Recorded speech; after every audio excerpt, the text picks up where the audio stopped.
Hello, good evening. Welcome to Thursday's programme with Dominic Heel and me, Anne Davis. First tonight, as expected, interest rates were cut today to just 0.25%, an historic all-time low. It's the Bank of England's response to the possibility of an economic slowdown caused by Brexit. Well, here in the East Midlands, business leaders warned today that we are in danger of talking ourselves into a recession because of our Brexit jitters.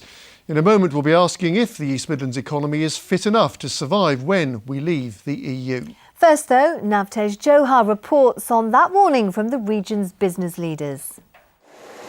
Stepping into a post-Brexit world. That's what this sock manufacturer in Sutton-in-Ashfield is trying to do with optimism. Despite its import costs rising due to the fall in sterling, Roy Lowe & Sons is still looking to expand its business. On the UK manufacturing side of our business, even though we have seen an increase due to importing yarn and materials from the EU, the increase is a lot less. So actually, we're seeing this as a positive and a chance to actually expand the UK manufacturing, which we're doing by recruiting more staff. Well, that's music to the ears of the East Midlands Chamber of Commerce, which is warning that the UK risks talking itself into a recession if the post-Brexit gloom continues. We've certainly seen over the last couple of weeks some global brands announcing profit warnings, talking about underperformance, and using the outcome of the referendum as obviously one of the stimulus for that. But that's contrary to what we're hearing from our members locally and from the wider business community. Our businesses, they are resilient, they are robust, they're adaptable, and you know, like 2008, it's another challenge, but we'll certainly overcome it. But even despite benefiting from the fall in sterling, tape manufacturer Advanced Tapes here in Thurmaston is worried about the future. 80% of what we make here is sold overseas, and of that, all but 5% of it goes to Europe. So for us, it's an absolutely vital market, and we really need to see the Brexit discussions come up with a solution that's going to enable us to have access to that key market. But should we be worried? The government pointed this week to a big gap in productivity between London and the South East and everywhere else. If productivity is put into a national league table, the East Midlands has actually done well in the last year, rising to the middle of the league table. But there are big variations in productivity within the region. Imagine this line is the baseline for industrial productivity in the UK. Derby is the most productive place in the whole of the Midlands. But when we look at Leicester and Nottingham, we find they're both in the bottom 6. In fact, Nottingham has the worst productivity of anywhere in the Midlands. And it's a problem Roy Lowe & Sons is familiar with. One of the problems we're having in our UK manufacturing side is recruiting skilled staff. The skills just aren't there anymore. So, you know, there's not the textile courses that are available on the wide variety that they used to be because the industry's moved. Our region's businesses are hoping they are productive and practical enough to survive in the post-Brexit world. Navtej Johar, BBC East Midlands Today.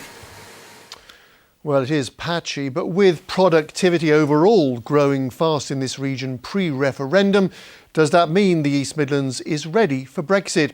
It's a question I put to Dr. Swati Dhingra, an assistant professor at the London School of Economics. I don't think so. I think mainly because compared to the rest of the UK, the East Midlands is also a lot more manufacturing heavy. And the moment we Brexit and we don't know what sort of trading arrangement we'll be in, there's going to be a lot of uncertainty, and also there's potentially going to be an increase in trade costs depending on the sort of arrangement we're looking at. And just to give you a ballpark number for what we think might happen at a UK-wide level, the prediction is that in the next 5 years there would be a 1 to 3% reduction in British GDP, so that's a contraction of economic activity. In the longer horizon, which is about 15 years from now, we would expect about a 2 to 8% reduction in economic activity. And a lot of that is going to happen even within manufacturing, so car plants, medicine, pharmaceuticals, all of these various industries are going to be impacted, and that's why I think that even for the East Midlands, though it might be cushioned right now, there's still going to be economic challenges ahead. So, almost ironically, because we have such a strong manufacturing base, that might be something of a negative in the years to come? Yes, this is going to be a negative, mainly because we're going to see trade costs with the European Union rise. That doesn't have to be just tariffs. That could be things like, our regulations diverge from the rest of the European Union. So the same car plant that was earlier manufacturing to European standards is now going to start manufacturing to both UK standards as well as European standards. So the cost of doing business is generally going to increase.